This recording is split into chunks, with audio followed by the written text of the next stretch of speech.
Hi, everybody. My name is Lisa Kessler, and I'm with Kessler Insurance. And I am so grateful today to be here again on behalf of Cheers for Charity New Hampshire.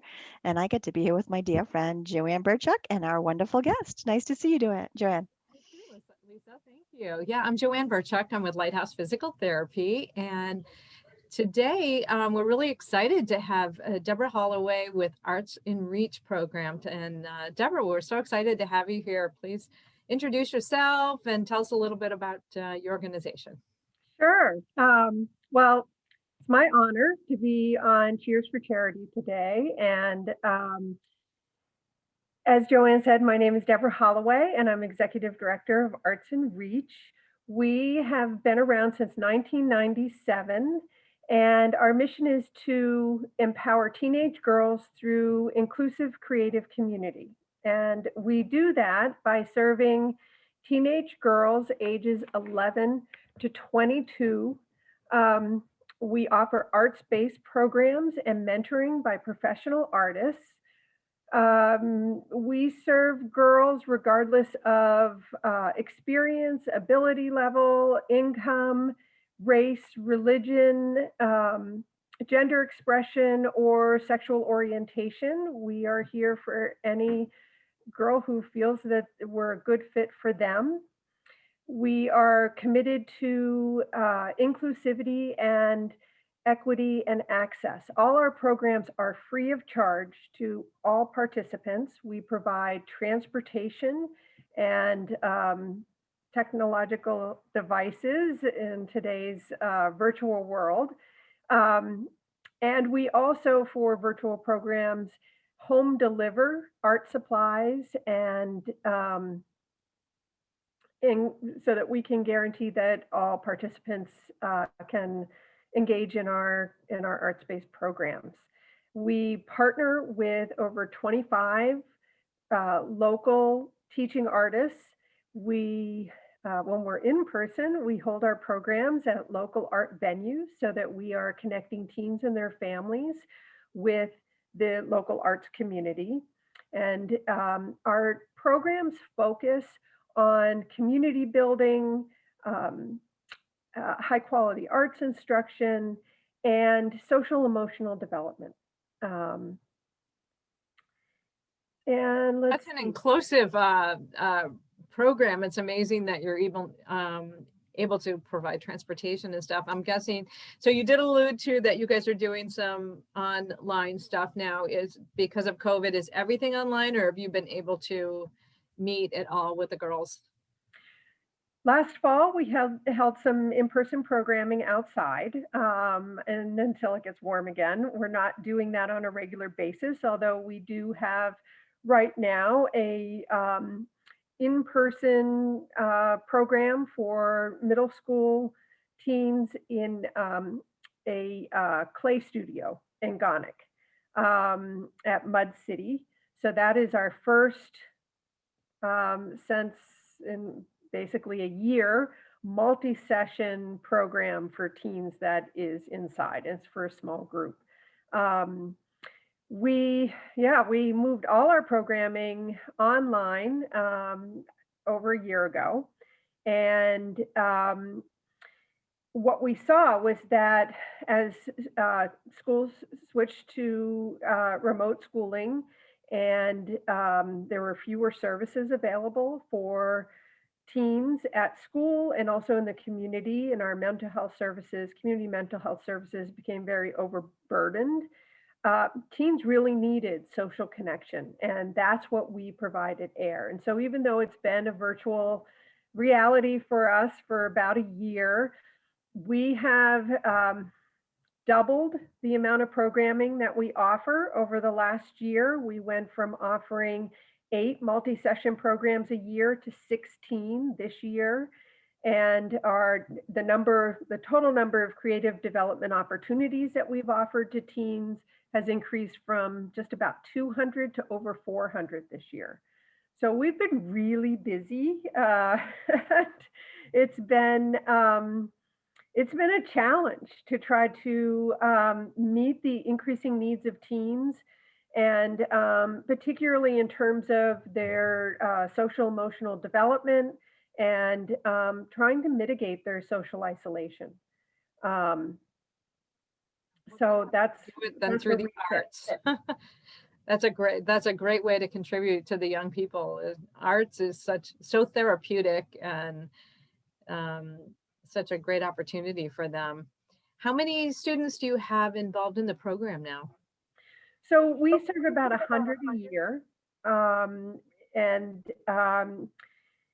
we continue to engage with our teens so our regular programs go to age 18, and then we continue to serve young women as they pursue education or careers. And so we've continued to work with many of our alumni from our programs. Um, we've had some really, I guess, important impacts that I feel like really suggest how important being involved in positive community of your peers and being able to develop voice and self-expression through the arts. 98% of the teens that have been involved in AIR graduate from high school, and 75% go on to post-secondary education, and that's a significant increase over New Hampshire's averages. Um, Also, which I'm really proud of, is that 55% of our alumni continue to volunteer in their communities after AIR. And that's compared to national averages, which are about 17% for that age group. We're really proud of our alumni who continue to give back to their communities after they leave there. That's amazing numbers. Congratulations, because you're definitely impacting all those young people. Any particular stories that come to mind, that, not to put you on the spot, that you want to share? Well, a lot actually. Last fall was our second annual comprehensive alumni survey. So we're heading into our 24th year, and every 5 years we survey our alumni to catch up with them and find out how AIR has impacted their lives. And what we heard from many of our alumni is that, especially for our older alumni who are now going on and having their own families, that AIR significantly impacts how they raise their children.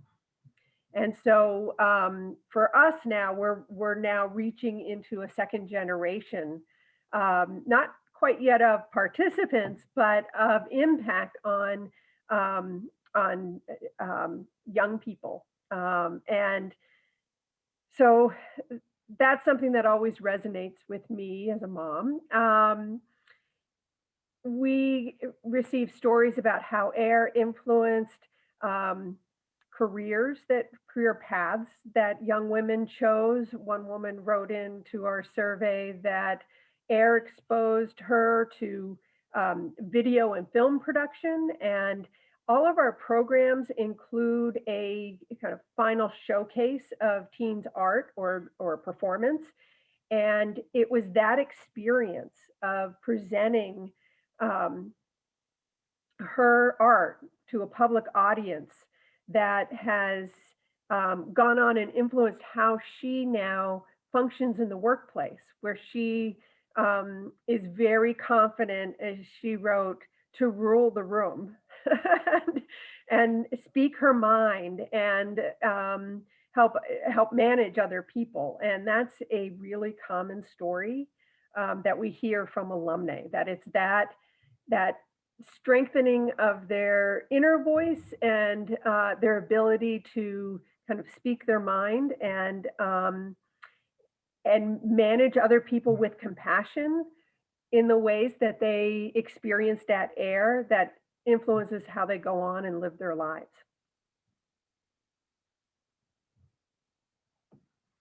Wow, oh my gosh, there's so many things you covered, and it's just amazing the influence and the impact, I should say, that you're making on these young women, and they're taking it out and changing lives with it, their own lives, and then impacting others through that volunteering or through the parenting and through the career choices.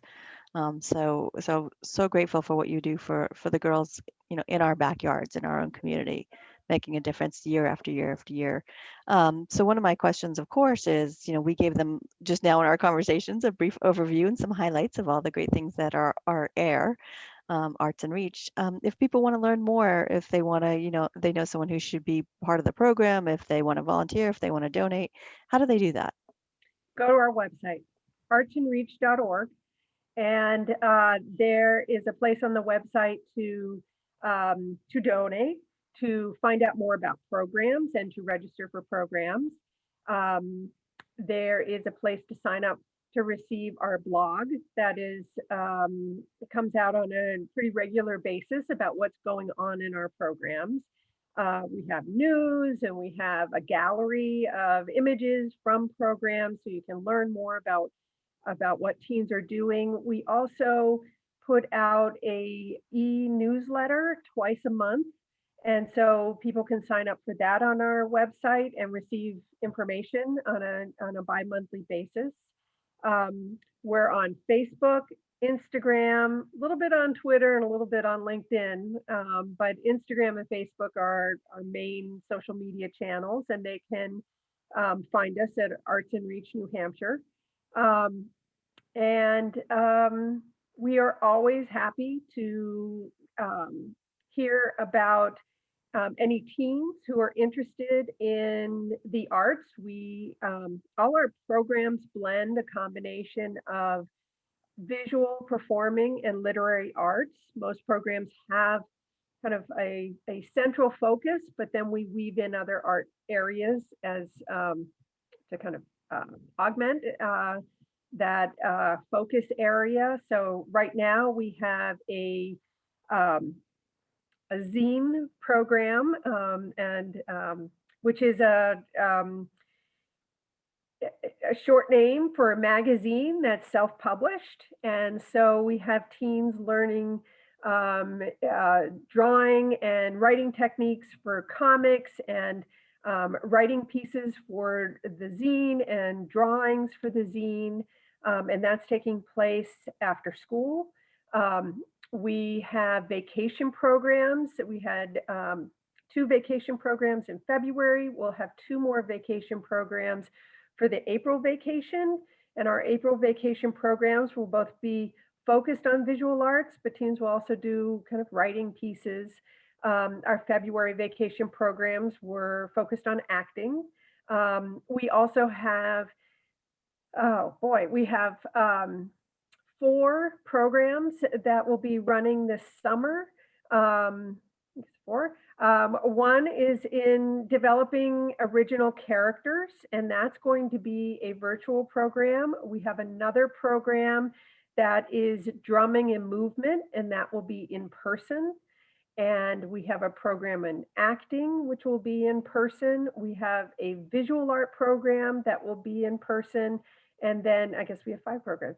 And then we have a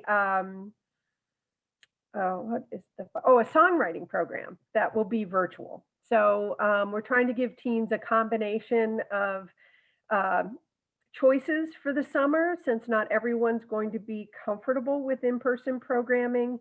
All our in-person programming this summer is primarily taking place outside, with some inside access if the weather's bad.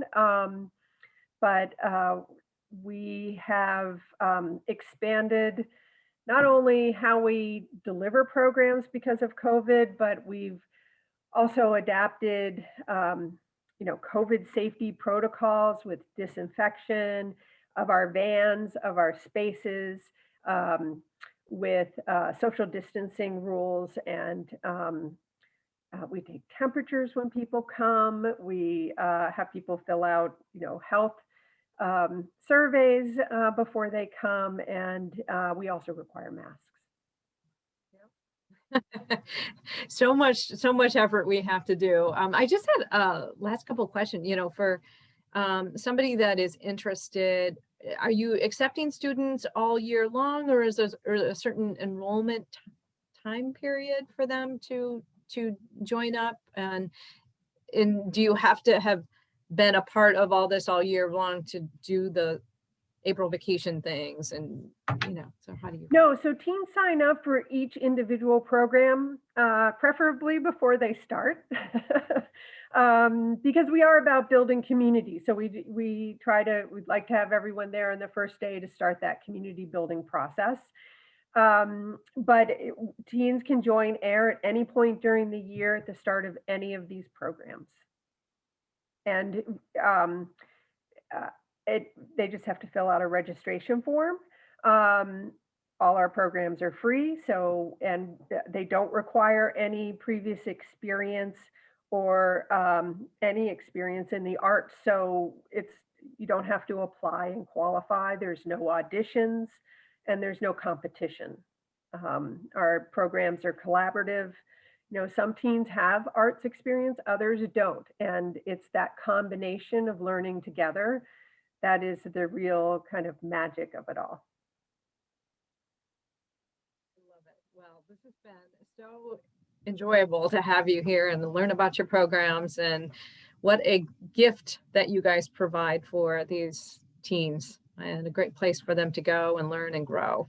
Thank you for all of your work that you do in our community. Well, thank you to you both for doing this, and for helping nonprofits get the word out. It's a challenge these days. We can have events to, and invite people in. So it's terrific what you're doing here. We're having a blast, and we're grateful for be able to connect with people like you that are inspiring and making a difference every day. So thank you so much. We really enjoyed talking to you today. Thank you.